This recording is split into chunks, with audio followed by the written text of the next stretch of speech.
ஆனால் இந்த 60 ஆண்டுகள்ல நான் கடைசியா ஏதாவது உடம்பு தொல்லை வந்து மாத்திரை சாப்பிட்டது 60 ஆண்டுகள் ஆச்சு. இந்த 60 ஆண்டுகளா எந்த மாத்திரையும் சாப்பிடல, எந்த மாத்திரை மருந்து எடுத்துக்கல. அதுக்கு என்ன ஏன் எடுத்துக்கலைன்னா அந்த 60 ஆண்டுகளா எந்த விதமான நோய் வரல. எந்த நோய் வராதனால எடுத்துக்கல. அதனால இதே மாதிரி இருந்தா 2 நாள் வாழ்றதுக்கு, அதாவது மனிதனுடைய வாழ்நாள் எல்லை 150 ஆண்டுகள்னு இப்ப ஆய்வு முடிவு செய்திருக்காங்க. நலமா உடம்ப தவறான உணவுகள்லாம் சாப்பிடாம நல்ல அளவான உடற்பயிற்சி இதெல்லாம் செய்துக்கிட்டு மனத்தையும் அமைதியாக நலமா வச்சுக்கிட்டு இருந்தால் மனிதன் தாராளமா 150 ஆண்டுகள் வரைக்கும் வாழலாம்னு கண்டுபிடிச்சிருக்காங்க. வணக்கம் ஐயா. வணக்கம். நான் வந்து திண்டுக்கல்ல இருந்து வந்திருக்கேன் ஐயா. சரி. என் பேர் வந்து பொன் சங்கர்லிங்கம். சரி. 25 வருஷமா பாரம்பரிய சித்த மருத்துவம் பாக்குறேன். சரி. உங்களை பத்தி கேள்விப்பட்டான். அதனால உங்களை பார்த்து உங்ககிட்ட இருக்கக்கூடிய சிறப்பு தன்மைகள் என்னன்னு கேட்டு சரி தெரிஞ்சுக்கிட்டு மற்ற பொதுமக்களுக்கும் தெரியப்படுத்தலாம் வந்திருக்கேன் ஐயா. சரி.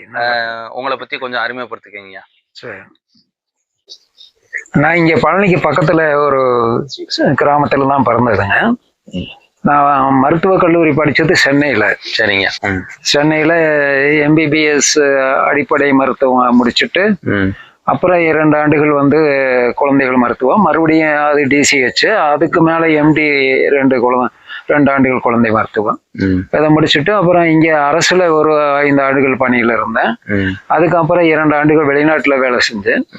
மீண்டும் இங்க திரும்பி வந்து கோவையில சாந்தி சேவை மையம்னா அங்க ஒரு 6 ஆண்டுகள் இருந்தேன். இப்ப மீண்டும் பழனிக்கே வந்து தொடக்கத்துல இங்கேதான் மருத்துவம் பார்த்துக்கிட்டு இருந்தேன், அரசு பணியை விட்டுட்டு. அதே மாதிரி மீண்டும் இங்க பழனிக்கே வந்து சொந்த ஊருக்கு பக்கத்துனால இப்ப ஆங்கில மருத்துவம் எல்லாம் ரொம்ப குறைச்சிட்டு ஒரு நாளைக்கு ஒரு 2 மணி நேரம் மட்டும் செய்துகிட்டு இருக்கேன். சரிங்க. இங்க தோட்டத்துலதான் குடியிருக்கேன். இங்க இருந்து நகரத்துக்கு மாலையில மருத்துவமனைக்கு போறது 4 கிலோமீட்டரு, திரும்பி வர 4 கிலோமீட்டரு. அந்த காலத்துல இருந்து மிதிவண்டியத்தான் நான் பயணத்துக்கு பயன்படுத்துறேன். வேற வண்டிகள் எதுவும் பயன்படுத்துறது இல்லை. சரிங்க. 60 ஆண்டுகளா வேகாத உணவு, இயற்கை உணவு தான். அந்த உணவு மட்டும் சாப்பிட்டுக்கிட்டு இருக்கிறேன். குடிக்கிறதுக்கு தண்ணி குடிக்கிறது இல்லை, இளநீர், தோப்புல இளநீர் எடுத்து குடிச்சுக்கிறேன். வயது என்னங்க? 82 வயது நடக்குது இப்ப. சரிங்க. வேகாத உணவுனா எப்படி சாப்பிடுறது, என்னென்ன உணவு சாப்பிடுறதுங்கிற சொல்லுங்க. உணவு குடிக்கிறதுக்கு வந்து இளநீர் மட்டும், தண்ணீர் கிடையாது. மென்று சாப்பிடுற உணவு வந்து முக்கியமான உணவு. தொடக்க காலத்துல தேங்காய் சாப்பிட்டுக்கிட்டு இருந்தது. தேங்காய் விட்டுட்டு அதுக்கு பின்னாடி கிட்டத்தட்ட 55 ஆண்டுகளா முதல் நாள் ஊற வச்ச ஒரு 30 பாதாம் பருப்பு, 10 வால்நட்டுன்னு, இதை அடுத்த நாள் மதிய நேரம் தான் நமக்கு இயற்கையாவே பசி உணர்வு அதிகமாக வரும். குட்டியான உணவு மதியத்துல பாதாம் பருப்பு தோலை உரிச்சு சாப்பிட்டுக்கிறேன். அது கூட வந்து அதாவது உடம்பின் எதிர்ப்பு சக்தியை கூட்டுறது, ஆன்டி ஆக்சிடென்ட்னு சொல்லுவாங்க. அது வந்து ஒரு 4 பூண்டு பல்லு, அது கூட வந்து ஒரு சிறு தேக்கரண்டியில ஒரு அரை தேக்கரண்டி வந்து மிளகுத்தூள், அரை தேக்கரண்டி மஞ்சள் தூள், ஒரே ஒரு சிட்டிகை கொஞ்சம் உப்பு, இதையெல்லாம் போட்டு நல்லா கொட்டி அந்த பாதாம் பருப்பு சாப்பிடும் போது இடையில கொஞ்சம் கார உணர்வுக்காக அதை சாப்பிடுங்க. பாதாம் பருப்பு எத்தனை பாதாம் பருப்பு? 30 பாதாம் பருப்பு ஒரு நாள் ஊற வச்சது. முதல் நாள் ஊற வச்சு சாப்பிடும். ஆமா, தோல் உரிச்சு சாப்பிடுறேன். ஒரு நேரத்துக்கு 30 பாதாம் பருப்பா இல்ல மொத்தத்திலேயே ஒரு நாளுக்கு 30? ஒரு நாளைக்கு 30 பாதாம் பருப்பும் 10 வால்நட்டு. 10 வால்நட்டு. இதை வந்து ஒரே முறையில சாப்பிட்றதா இல்ல காலை மதியம் இரவு இப்படி? இல்ல, ஒரே முறையில. அதாவது முக்கியமான உணவுங்கிறது வந்து குடிக்கிறத தவிர முக்கியமான மெல்லும் உணவு ஒரு நாளைக்கு ஒரு வேளை இருக்கிறதா சிறப்பு. அதான் அந்த காலத்துல இருந்தே நம்ம யோகிகள் ஒரு வேளை உண்பவன் யோகி அப்படின்னு சொல்லியிருக்காங்க. அதையே இப்ப மேல நாட்டுல கூட சில பேர் வந்து 1 meal a day OMAD அப்படின்ட்டு அவங்களே இப்ப அதை பின்பற்றுறாங்க. ஒரு வேளை உணவோட நிறுத்துறது தான், கெட்டி உணவை நிறுத்துறது தான். அந்த உணவு முழுமையாக செரிமானமாகி முழுமையா குருதிகளை சேர்ந்து உடலுக்கு ஆற்றல் கொடுக்கறதுக்கு ஒரு வேளை இருந்தாத்தான் நல்லது. 3 வேளை 4 வேளை இப்படியெல்லாம் சாப்பிட்றது உடம்பினுடைய செரிமானத்தை ரொம்ப தூண்டி விட்டு இன்சுலின் சுரப்பு அதிகமா சுரந்துகிட்டே இருந்ததுன்னா அப்புறம் சர்க்கரையும் அதிகமா சேரும், உடம்புல அதிகமான கொழுப்பு சத்தும் சேரும். அதெல்லாம் இல்லாம அளவாக இருக்கிறதுக்கு, அளவாக உடல் நலத்தோடு வச்சுக்கிறதுக்கு ஒரு வேளை உணவு போதும். இப்போ ஒரு நோயாளி இருக்காங்கன்னா அவர்களை சரி பண்றதுக்கு இதுல கூடுதலா முக்கியத்துவம் தர வேண்டியது இருக்கு உணவுல. ஆமா. இப்ப நீங்க அப்படி நோயை பொறுத்து ஏதாவது சிறப்பா இதுல இப்படி சேர்த்தா அப்படின்னு ஒவ்வொரு நோயாளியும் அவங்களுக்கு எந்த உணவை விளக்கணும், எந்த உணவை சேர்க்கணும் அப்படிங்கிறது இருக்கு. இப்ப சர்க்கரை நோயாளிகளுக்குன்னா சர்க்கரையை ரொம்ப குறைவா குறைக்க வேண்டி இருக்கும். அதே மாதிரி உணவின் அளவையும் ரொம்ப குறைக்க வேண்டியிருக்கு. அவர்களுக்கு சர்க்கரையை அதிகம் கொடுக்காத, ஆனா அதே நேரத்துல ஊட்டச்சத்து அதிகமா, வைட்டமின்கள், தாது உப்புக்கள் இதெல்லாம் அதிகமா கொடுக்கக்கூடிய காய்கள், கீரை இவற்றை அதிகமா கொடுக்கணும். ஆனா அதையெல்லாம் வெந்த அளவுல வந்துடும். இந்த முழுக்க இயற்கை உணவுல அப்படின்னா முதல்ல ஒரு 2 நாள் நீர் பட்டினி, 2 நாள் 3 நாள்னு போடுவாங்க. அதே நேரத்துல குடல் கழிவுக்காக மலச்சிக்கல் எதுவுமே மலை கழிவு தேக்கம் இருக்கக்கூடாது அப்படிங்கிறதுக்காக அதுக்காக 2-3 நாளுக்கும் தினமுமே குடல் கழிதல் எனிமா அப்படின்னு கொடுப்பாங்க இயற்கை மருத்துவத்துல. அதற்கப்புறம் நீருணவுக்கு அப்புறம் சாறு உணவுன்னு ஆரம்பிப்பாங்க. அது 2 நாள் 3 நாள். அப்புறம் அப்படியே சாறு உள்ள பழங்களை முழுசா சாப்பிடாத. அதற்கு அப்புறம் தான் கொஞ்சம் கொஞ்சமா அந்த அவல் போன்ற உணவுகளை வேகாத உணவை கொஞ்சம் இனிப்பு சேர்த்தோ காரம் சேர்த்தோ அப்படி கொடுக்கறது உண்டு. சரி, இப்ப நீங்க குழந்தை மருத்துவரா இருக்கிறதுனால குழந்தைகளுக்கு இதை எப்படி பயன்படுத்த முடியும்? குழந்தைகளுக்கு இயற்கை உணவுன்னா அவங்க தவறான உணவு ஏதாவது கொடுத்திருந்தாங்கன்னா அதை திருத்தலாம். மற்றபடி முழுக்க குழந்தைகளுக்கு இயற்கை உணவுன்னு கொடுத்துட முடியாது, முழுக்க அதுலயே போட முடியாது. அதோட இப்ப குழந்தை சளி, இருமல், காய்ச்சல்னு தான் அதிகமா வருவாங்க, அல்லது வயிற்றோட்டம்னு அதிகமா வருவாங்க. வயிற்றோட்டம் அதிகமா உள்ள குழந்தைகளுக்கு இளநீர், சாறு இதெல்லாம் எந்த அளவுக்கு அது குடிக்குமோ அந்த அளவுக்கு எல்லாம் கொடுக்கலாம். சளி, இருமல் இருக்கிற குழந்தைகளுக்கு அதிகமா பழங்களை கொடுக்க கூடாது. சாறு உள்ள பழங்களை எதுவும் அதிகமா கொடுக்காம அவங்களுக்கெல்லாம் என்ன சொல்லுவோம்னா, முடிஞ்சா அந்த சுக்குமல்லி காப்பிங்கிற மாதிரி நாட்டு சர்க்கரை போட்டு அந்த மாதிரி கொடுக்கறது. அல்லது அதை சரியா குடிக்கலைன்னா உணவுலயே கைக்குத்தல் அரிசி சேர்ந்த அல்லது சிறுதானியத்துல குதிரவாளியோ சாமையோ அந்த மாதிரி சிறுதானியத்துல உணவு பருப்பு வகைகள் நல்லா கடைஞ்சி, எந்த உணவா இருந்தாலும் ஒரு வயசுக்கு மேல இருக்கிற குழந்தைகளுக்கெல்லாம் அது கூழ் மாதிரி நல்லா அரைச்சிடணும். ஏன்னா குழந்தைகளுக்கு அதிகமா மெல்ல தெரியாது. சரியாக மெல்லலைன்னா அது உடம்புல செரிமானம் ஆகாது, அப்படியே சாப்பிட்டது வெளியே வரும்னு சொல்லுவாங்க. அதனால அது கூழ் மாதிரி எல்லாத்தையும் அரைச்சு அல்லது கையில நல்லா பிசைஞ்சு கொடுக்க வேண்டியிருக்கு. இப்ப நீங்க சாப்பிட்ற உணவை 60 வருடமா பின்பற்றுறேன்னு சொல்றீங்க. ஆமா. இந்த 60 வருடம் பின்பற்றக்கூடியல உங்களுடைய உடல் ஆரோக்கியம் எந்த அளவுக்கு மேம்பட்டு இருக்கு? அதாவது நான் 60 ஆண்டுகளுக்கு முன்னாடி வெந்த உணவு சாப்பிட்ட சமயத்துல சில சமயம் சளி இருமல் வரும், சில சமயம் காய்ச்சலோட சேர்ந்து வரும், தொண்டைக்கட்டு மாதிரி வரும், அப்படி இருந்தது. ஆனால் இந்த 60 ஆண்டுகள்ல நான் கடைசியா ஏதாவது உடம்பு தொல்லை மாத்திரை சாப்பிட்டதா 60 ஆண்டுகள் ஆச்சு. இந்த 60 ஆண்டுகளா எந்த மாத்திரையும் சாப்பிடல, எந்த மாத்திரை மருந்து எடுத்துக்கல. அதுக்கு என்ன ஏன் எடுத்துக்கலைன்னா அந்த 60 ஆண்டுகளா எந்த விதமான நோயும் வரல, எந்த நோய் வராதனால எடுத்துக்கல. அதனால இதே மாதிரி இருந்தா நீண்ட நாள் வாழ்றதுக்கு, அதாவது மனிதனுடைய வாழ்நாள் எல்லை 150 ஆண்டுகள்னு இப்ப ஆய்வு முடிவு செய்திருக்காங்க. நலமா உடம்ப தவறான உணவுகள்லாம் சாப்பிடாம நல்ல அளவான உடற்பயிற்சி இதெல்லாம் செய்துக்கிட்டு மனத்தையும் அமைதியாக நலமா வச்சுக்கிட்டு இருந்தால் மனிதன் தாராளமா 150 ஆண்டுகள் வரைக்கும் வாழலாம்னு கண்டுபிடிச்சிருக்காங்க.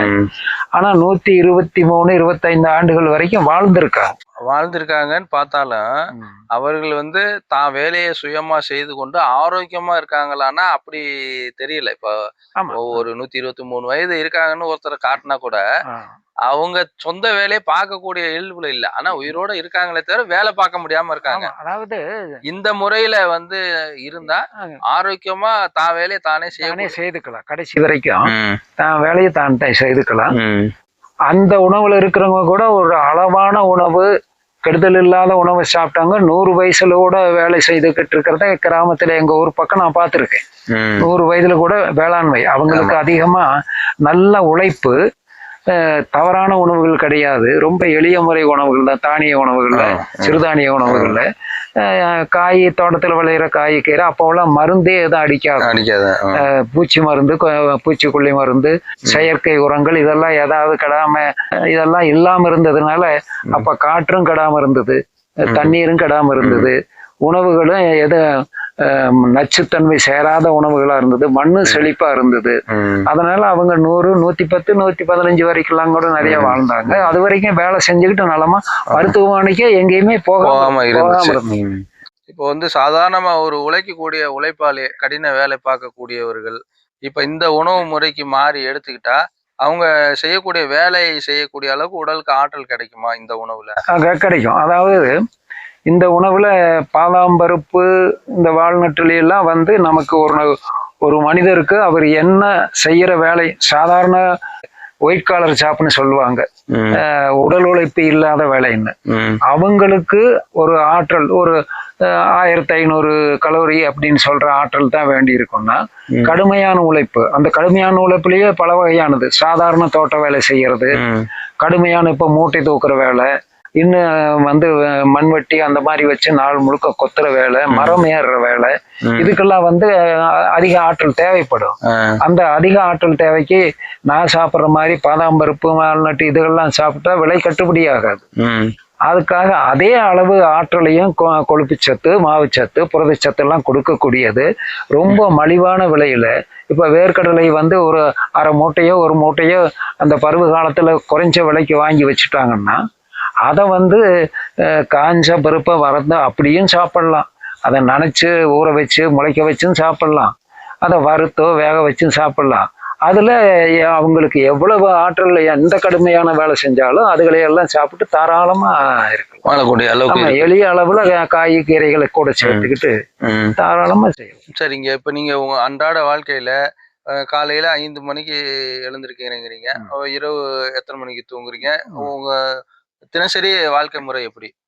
தினசரி காலையில ஒரு 5 மணிக்கு எழுந்துட்டு முதல்ல வந்து முழுமையான மலக்கழிப்பு, வயிற்று பயிற்சியை படுத்துக்கிட்டே வயிற்று பயிற்சியை செய்து, எது மலப்போக்குக்கெல்லாம் பயன்படுதோ அந்த வயிற்று பயிற்சி, அதோட வயிற்றுல தொப்பை விழுகாம இருக்கிறதுக்கு அந்த வயிற்று பயிற்சி ரொம்ப முக்கியம். அது படுத்துக்கிட்டே செய்துக்கலாம். அதுல ஒரு 4-5 வகையான பயிற்சி இருக்கு. அதை செய்து முடிச்ச பின்னாடி முதல் வேலையா ஒரு இளநீர் குடிச்சிடுறது. அந்த இளநீர் குடிக்கும் போது அது மேல இறைப்பையிலிருந்து எந்த உணவு, செரிமானமான உணவு எந்த தேக்கம் இல்லாம சிறுகுடல் பெருங்குடல் வரைக்கும் அடிச்சுட்டு கழிவுகளை ஒரு மலக்கழிப்புக்கு அது ரொம்ப பயன்படும். அப்ப அந்த மாதிரி குடிச்சிடுறேன். அதுல குடிச்சு விட்டு அப்புறம் மறுபடியும் சில தோட்ட வேலைகள் அல்லது உடற்பயிற்சி இதெல்லாம் செய்துட்டு அப்புறம் மீண்டும் ஒரு இளநீர் குடிச்சிடுறது. அப்ப அந்த வேலைகள் எல்லாம் பயிற்சியெல்லாம் முடிச்ச பின்னாடி தான் குளியல். அது பச்சை தண்ணியில தான் குளிக்கிறது. அதுக்கு ஒன்றும் அதிகமா சோப்பு எல்லாம் தேவையில்லை. நல்ல தலைக்கு எண்ணெயை எப்பவும் தேய்க்கிறது இல்லை, அதனால உடம்புல வளவளப்பு இருக்காது. வளவளப்பு இல்லாதனால நம்ம சும்மா சாதாரணமா உடம்ப தண்ணியை ஊற்றி உடம்பு ஊற வச்சுட்டு நல்லா தேய்ச்சோம்னா நல்லா அழுக்கு வந்துடும். நல்ல முறையில தேய்ச்சிட்டு அதோட உடம்புக்கு எல்லா பாகத்தையும் நல்லா அழுத்தி தேய்ச்சோம்னா அது ஒரு பயிற்சி மாதிரி, உடம்புக்கு மசாஜ் பண்றேன்னு சொல்லுவாங்க, குளிச்சு விட, அந்த மாதிரி அப்படியே ஆயிரும். அந்த மாதிரி குளிச்சிட வேண்டியது. அதற்கு அப்புறம் தான் மதியம்தான் இந்த கெட்டி உணவான பாதாம் அதை சாப்பிட்றதுல முக்கியமானது என்னங்கன்னா, ஒரு 4 பாதாம் பருப்பு வாயில போட்டோம்னா அது கூழ் ஆகிற வரைக்கும் மெல்லணும், நன்றாக மென்று அப்புறம் தான் உள்ள முழுங்கணும். அதாவது எடுத்துக்காட்டா 30 பாதாம் பருப்பையும் ஒரு 10 வால்நட்டை சாப்பிட்றதுக்கு 1 மணி நேரம் ஆகும். அந்த அளவுக்கு மெதுமையா வெல்லணும். இந்த அவசரமா அள்ளி கொட்டிக்கிட்டு போறது, எங்கேயாவது போனா டீ கடையில பேருந்து நின்றுகிட்டு இருக்கோம், கொஞ்சம் இருங்கன்னு சூடாவே வயிற்றுல ஊத்திக்கிறது, இது எல்லாம் இந்த அவசரம். எப்ப நம்ம அமைதியா உட்கார்ந்து சாப்பிட நேரம் இல்லையோ அப்ப சாப்பிடக்கூடாது. அப்ப எதுவும் வேற வேலை இருந்தா அதை முதல்ல கவனிக்கும்.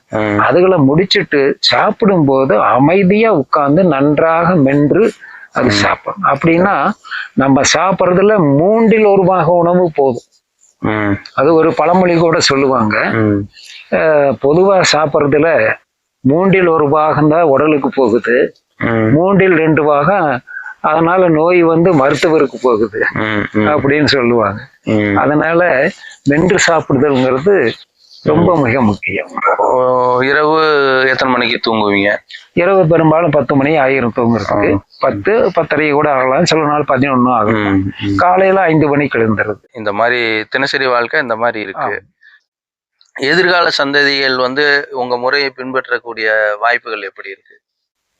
அதாவது இன்றைக்கு பார்த்தோம்னா பெற்றோர்கள் வகை வகையான உடம்புக்கு நலம் தராத உணவுகளை, சுவை மட்டும் இருக்கக்கூடியது, நிறம் சுவை இதுக்கு முக்கியம் கொடுத்து சத்துக்கு முக்கியத்துவம் கொடுக்காம குழந்தைகளை தவறான உணவு பழக்கத்துல சின்ன வயசுல இருந்து பழக்கிறாங்க.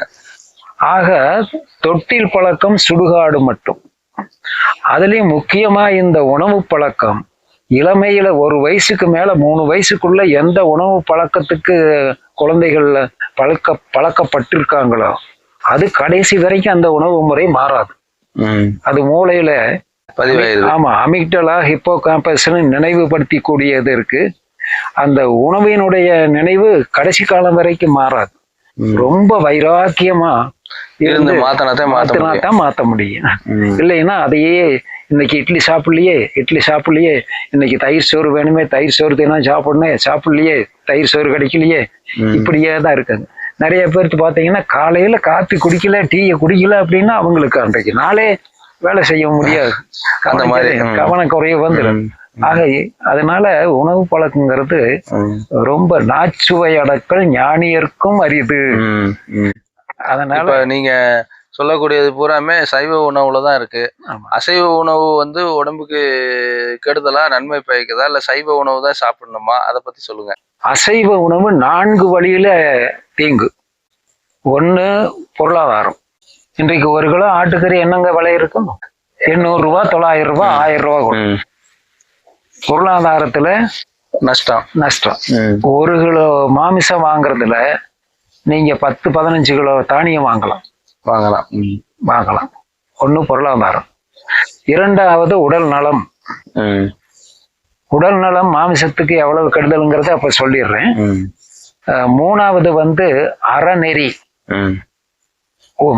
மனித நேயம்ங்கிறது அன்பு, அருள், இந்த மாதிரி கொள்கை தான் இருக்கணும், கருணை. ஆனா நீங்க உயிரை கொண்டு சாப்பிடுறதுன்னா அங்க அன்பும் இல்லை, அருளும் இல்லை, கருணையும் இல்லை. 4வது ஆன்மீக வழிப்படி. ஆன்மீகம்னு இறை நம்பிக்கை உள்ளவங்க பிற உயிரை கொள்வதற்கு அவங்களுக்கு எந்த உரிமையும் கிடையாது. ஆக இந்த 4 வழியிலையும் அசைவ உணவு தவிர்க்க வேண்டியது. இத நான் மட்டும் சொல்லல, ஞானிகள் சொல்லியிருக்காங்க. திருவள்ளுவர் 133 அதிகாரத்துல ஒரே ஒரு கருத்துக்கு தான் 2 அதிகாரம் சொல்லியிருக்காரு. 1 கொல்லாமை, 26வது அதிகாரம் கொல்லாமை, 33வது அதிகாரம் புலால் மறுத்தல். இந்த ஒரு கருத்துக்குத்தான் உயிரை கொண்டு சாப்பிடாதேங்கிற கருத்துக்குத்தான் 2 அதிகாரம் ஒதுக்கி இருக்கு. 133ல. அதையே பாத்தீங்கன்னா திருமூலர் வெறுக்கிறாரு புலால் மறுத்தல்.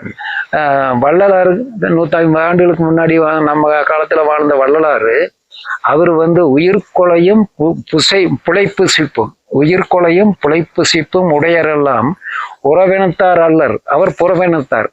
புறவினத்தார்ங்கிறத நாகரிகமா சொல்றாரு. புறவினத்தார்னா விலங்குகள்.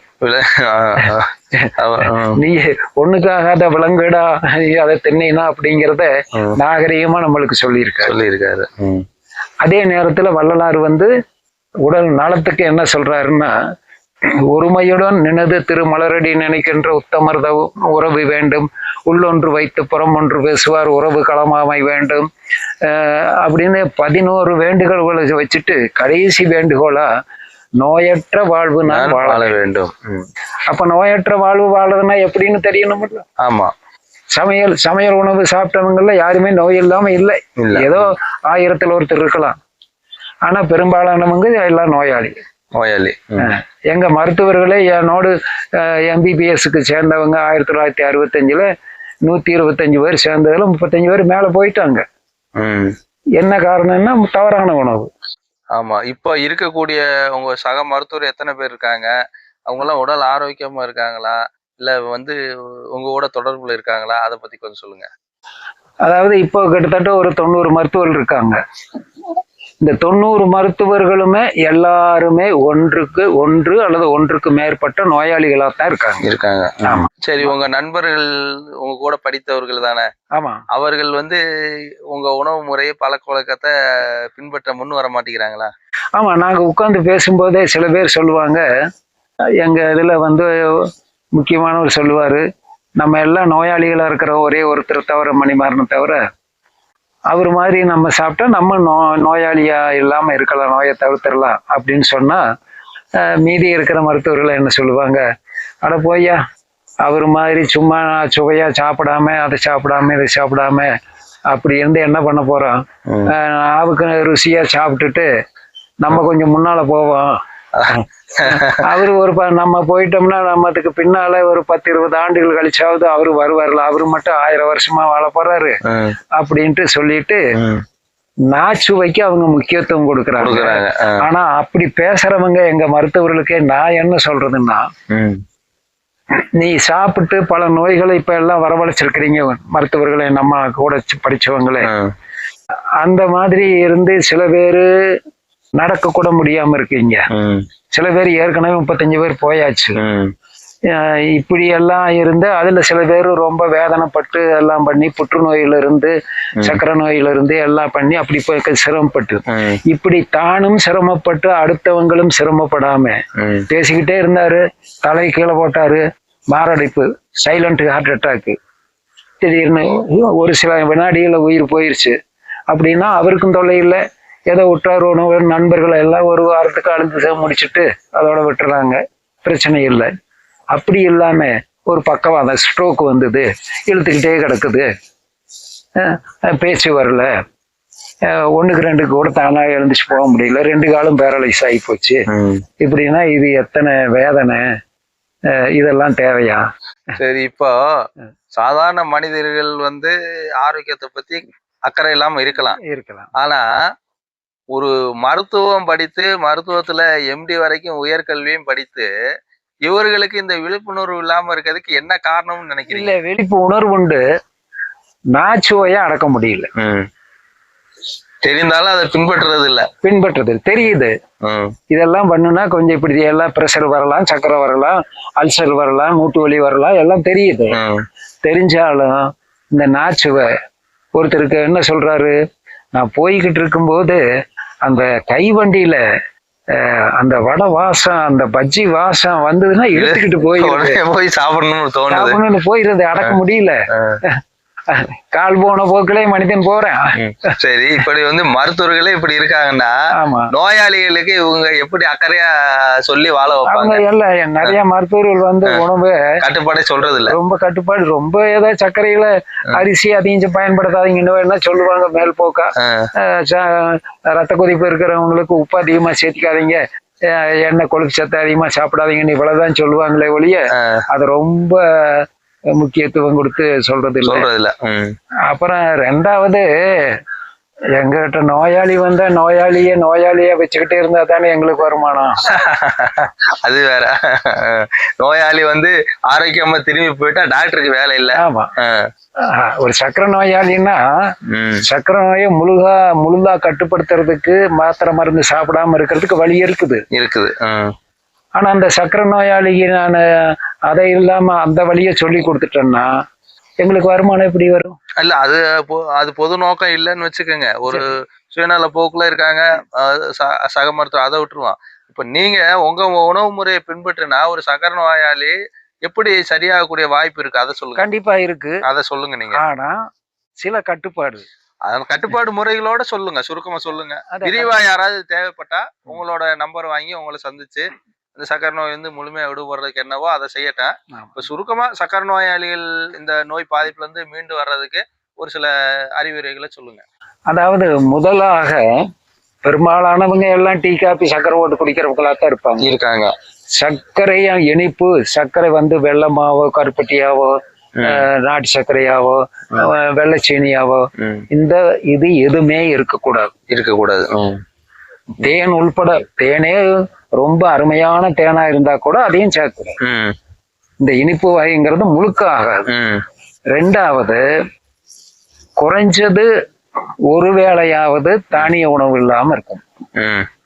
தானிய உணவு இல்லாமன்னா எப்படி இருக்குவாங்க அப்படின்னா நிறைய பேருக்கு சிக்கலா இருக்கும். அதுக்காக என்ன செய்யணும்னா, இரவே ஊற வச்சு பாசி பயிறு அல்லது சுண்டல் அல்லது தட்டை பயிறு அல்லது மொச்சை, இந்த பயிர் வகைகள்ல அதிகமா புரதச்சத்து தான் இருக்குது. சர்க்கரை வந்து ஒரு 20-25க்குள்ளதான் இருக்கு, 25 விழுக்காடு தான் இருக்கு. ஆனா தானியத்துல 70-75 வரைக்கும் இருக்கு. இதுல 20-25 தான் இருக்கு. அதனால இதை மட்டும் வேக வச்சு வேணா சுவைக்காக 2 பூண்டு, மிளகு, சீரகம், வெங்காயம் இதெல்லாம் சேர்த்து காலையில அதை மட்டும் சாப்பிடுவோம். இப்ப நீங்க வந்து தானியங்கள்லாம் அரிசி, கோதுமை, சோளம், கம்பு இது போன்ற பெருந்தானியங்கள், சிறுதானியங்கள் எதுவும் அதிகமா எடுத்துக்க கூடாது. அதிகம் இல்ல, ஒரு நேரம் கண்டிப்பா இருக்கக்கூடாது. ஒரு நேரம் காலையில கண்டிப்பா தேவையில்லை. அப்புறம் மதிய இடையில வந்து அவங்களுக்கு பசி இருக்குன்னா அதிகமா சர்க்கரை இல்லாத பழங்கள், சர்க்கரை இல்லாத பழங்கள்ல கொய்யா, வெள்ளரி, பப்பாளி, இந்த மாதிரி காய்களை, பழங்களை, காய்களை இப்படி சாப்பிட்டுக்கலாம். அல்லது காய் முழுச்சா வேக வச்சு அதை வந்து மதியத்துல வச்சுக்கலாம். மதியத்துல எப்படிங்கன்னா, அதாவது ஒண்ணு கைக்குத்தல் அரிசியா இருக்கணும், அல்லது தானியத்திலேயே நல்லா சிறந்த தானியம்ங்கிறது வந்து ராகி. அது காரணம் என்ன, எல்லா தானியமும் இறுதி நிலையில வந்து அமிலத்தை உற்பத்தி பண்ணும். ராகி ஒண்ணுதான் இறுதி நிலையில வந்து காரத்தன்மையை உற்பத்தி பண்ணுன்னு சொல்றாங்க. மொத்தத்துல ராகியை பயன்படுத்துறது நல்லது. ராகிக்கு அடுத்து சிறுதானியத்துல அதாவது சாமையோ, குதிரவாளியோ, தினையோ, கம்பு, இந்த மாதிரி சிறுதானியத்தை பயன்படுத்தலாம். ஏன் சிறுதானியம்னா, சிறுதானியத்துக்கும் அரிசிக்கு அதிக சர்க்கரையில வேறுபாடு இல்லை. ஆனா அரிசியே சாப்பிட்டு அந்த சுவையில பழகினவங்களுக்கு சிறுதானியத்தை சாப்பிடும் போது அல்லது ராகி சாப்பிடும் போது அதிகம் சாப்பிட மாட்டாங்க. குறைவா சாப்பிடுறதுக்கு இது ஒரு உபாயமா சொல்றீங்க. ஒரு உபாயம். அதே நேரத்துல அப்ப அந்த ஒரு தட்டுல எந்த தானியமா இருந்தாலும், கைக்குத்தல் அரிசி சோறா இருந்தாலும், அதை வந்து காய் வைக்கிற இடத்துல வச்சுட்டு முன்பகுதியில சோறு வைக்கிற இடத்துல ஒரு காய், ஒரு கூட்டு, இந்த மாதிரி வச்சு இதுல அதிகமா உணவை வந்து நீங்க காய்கறியா மாத்தி சாப்பிட சொல்றீங்க. மாத்தி சாப்பிட, அதாவது இதுக்கு பேர் திருந்திய உணவு. அதாவது நான் சாப்பிட்றதெல்லாம் இயற்கை உணவு, வேகா உணவு. இயற்கை உணவுன்னா சில பேர் சொல்லுவாங்க எல்லாம் அரிசி, தினை, சாமை, காய்கறி எல்லாம் இயற்கையா தானே கிடைக்குது, அதனால இயற்கை உணவுங்கிறத விட வேகா உணவு. நாங்க சாப்பிட்றது வேகா உணவு, அது வெந்த உணவு. வெந்த உணவை திருந்திய உணவா, திருத்தி ஒழுக்கமா சாப்பிடுறது. 3 நேரமா அதையே சாப்பிட்டு, அதையே நிறைய சாப்பிட்டு, காய்கள் ஒண்ணு காய்கறி இல்லாம அல்லது காய்கறி கொஞ்சமா வச்சுக்கிட்டு இப்படி இல்லாம தானிய உணவை 2 நேரம் மட்டும், அதுவும் மிக குறைவாக. அதுலயுமே இப்ப இந்த தானியத்திலேயே இப்ப எல்லாம் சிறுதானியம் இப்ப பூரா அரைச்சு கொடுத்துட்றாங்க, பாலிஷ் பண்ணி. அப்படி இல்லாம முழுமையா இயற்கையா கிடைச்ச முழுமையா இருக்கிறத வந்து நம்ம அப்படியே மேல இருக்கக்கூடிய தோலோட சாப்பிட்டு சேர்த்து சாப்பிடணும். அதாவது அந்த காலத்துல சும்மா இதுல உரல குத்துவாங்க, கைக்குத்தல் அரிசி மாதிரி, கைக்குத்தல் அரிசி மாதிரி சிறுதானியத்துக்கு குத்துவாங்க. அந்த மாதிரி செய்தா நல்லது தானியத்துக்கு. இதுலயும் என்ன செய்யணும்னா, இதெல்லாம் எங்களுக்கு முடியாது, உரல் கிடையாது, உலக்க கிடையாது, நாங்க குத்திக்கிட்டு இருக்கிறது நேரம் இல்லை அப்படின்னா அவள் வாங்கி, அவள் வந்து அது வந்து மேல அந்த உமி மட்டும்தான் நீக்கணுது, அரைச்சதல்ல. அதனால அவில வந்து பயன்படுத்திக்கிட்டா சும்மா 4 மணி நேரம் தண்ணி ஊத்தி வச்சா ஊற வச்சு அதுல நாட்டு சர்க்கரை இது மாதிரி போட்டு சாப்பிடலாம். இனிப்பு வேணும்னா நாட்டு சர்க்கரை வியாதிக்காரங்க அப்படி வேண்டியது இல்லை. அவங்க வந்து காய்களை வேக வச்சு பூண்டு, மிளகு, சீரகம் இதெல்லாம் வச்சு அது கூட சேர்த்துக்கலாம். குழம்பே வேணாலும் வச்சுக்கலாம், பருப்பு குழம்பு வச்சு அதை அவல்ல போட்டு. சரியா, இப்ப இன்னொரு சந்தேகம்யா, இப்பயே வந்து நோயாளிகள் எண்ணிக்கை வந்து உலகத்துல அதிகமாயிருச்சு. இனி இப்ப முதையாவது நம் முன்னோர்கள்லாம் வந்து ஆரோக்கியமான உணவுகள், ஆரோக்கியமான காற்று, ஆரோக்கியமான சூழ்நிலை நிலவுச்சு. இப்ப எல்லாமே வந்து ஒரு மாசடைஞ்ச தன்மையில இருக்கு. இனி வரக்கூடிய எதிர்காலத்துல இப்ப இந்த உணவு இப்ப எடுக்கக்கூடிய இந்த ஃபாஸ்ட் ஃபுட் உணவுகளை எடுக்கும்போது இன்னும் அதிகமான நோயாளிகளும் பாதிப்பும் வரும்போது அவர்களை வந்து எப்படி இந்த வழிக்கு சீர்திருத்தம் பண்ணி கொண்டு வர முடியும்? இல்ல இது நம்ம என்னதான் நாள் முழுக்க கத்துனாலும் மக்கள் கேட்கறது இல்லை. ஆனா இப்ப கொஞ்ச காலமா மக்கள் அவங்களா வழிய வந்துகிட்டு இருக்காங்க சில பேர். காரணம் என்னங்கன்னா, ஒரு ஹார்ட் அட்டாக் வந்து ஒரு மருத்துவமனைக்கு போனா அவங்க உடனே பைபாஸ் பண்ணித்தான் ஆகணும். இருதயத்தினுடைய 2 பெரிய ரத்த நாளங்களும் அடைச்சு போச்சு, அதனால வேற வழி இல்லை, பைபாஸ் பண்ணித்தான் ஆகணும் அப்படின்னு சொன்னா 20 லட்சம் 30 லட்சம்.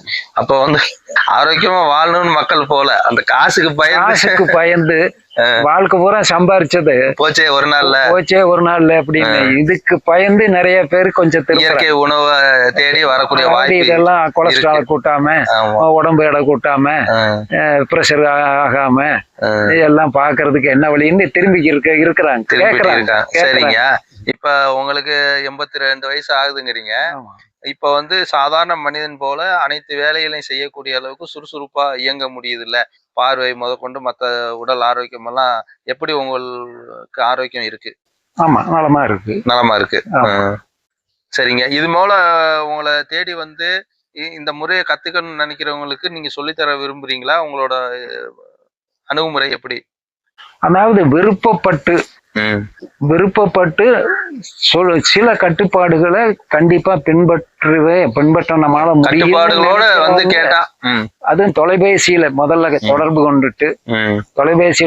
கொண்டு பேசும்போது தெரிஞ்சுக்கலாம் அவங்க மனநிலை, அவங்க பொருளாதார நிலை, அவங்க குடும்ப சூழ்நிலை, அவங்களால பயன்படுத்த முடியுமா, அவருக்கு இருக்கிற நோய் என்ன, நோய் வந்து இந்த முறையிலேயே கட்டுப்படுத்தமா இல்ல தீவிரமான நிலையை அடைஞ்சிருந்ததுன்னா ஆங்கில மருத்துவத்துக்கு போக வேண்டி இருக்குமா, அதெல்லாம் தெரிஞ்சு அதுக்கு தகுந்த மாதிரி தெரிஞ்சுதான் செய்ய முடியும். நான் கூட இயற்கை நல்வாழ்வு நிலையம்னு ஆரம்பிக்கலாம்னு இருந்தேன்.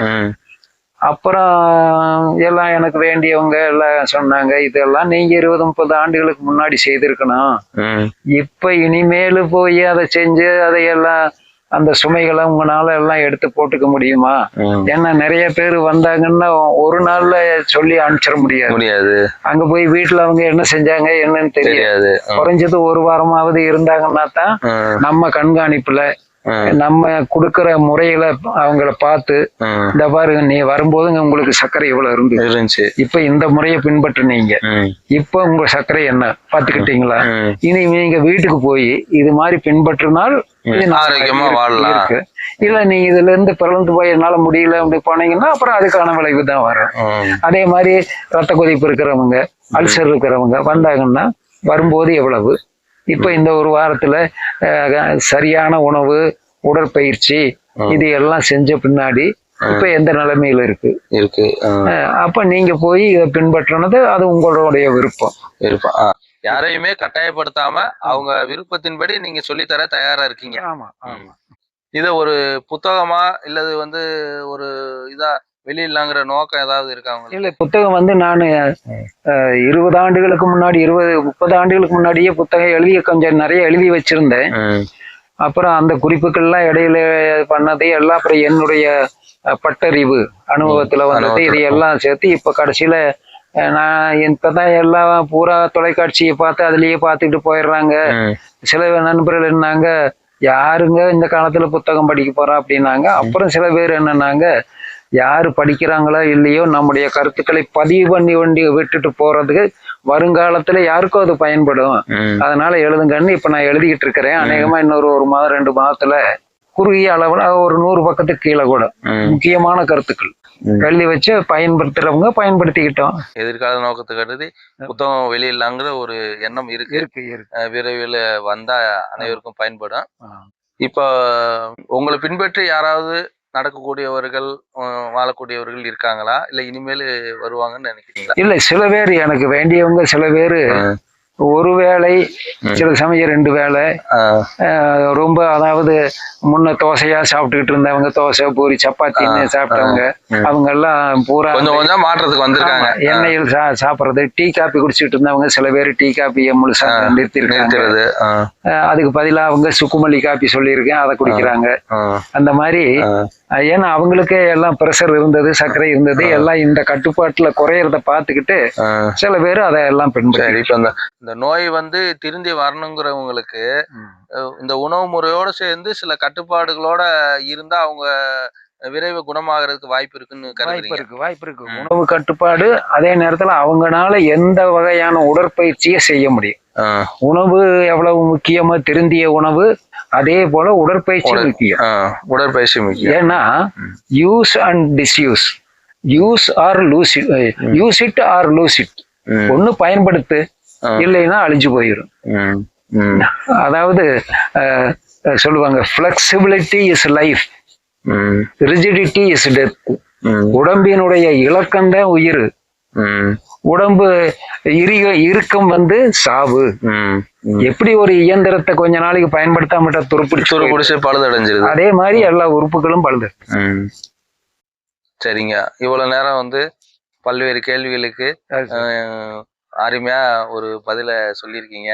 இதெல்லாம் கேட்டு பொதுமக்களும் மற்றவர்களும் பயனற்றணும் இறைவன்கிட்ட வேண்டிக்கிட்டு இந்த அளவுல நிறைவு செய்கிறேன். வணக்கம் ஐயா. வணக்கம்.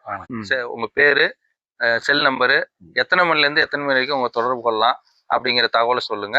அதன்படி பேச விருப்பம் இருக்கக்கூடியவங்க கேட்டு தெரிஞ்சுக்கிட்டேன். மருத்துவர் மணிமாறன், MBBS DCH MD. தொடர்பு கொள்ள வேண்டிய நேரம் 12 மணியிலிருந்து ஒரு மாலை 3:30 மணி வரைக்கும். மற்ற நேரங்கள்ல கொஞ்சம் சிரமம் தொடர்பு கொள்ளும். 999 488 11 00 999 488 1100. ரொம்ப நன்றிங்க. வணக்கம்.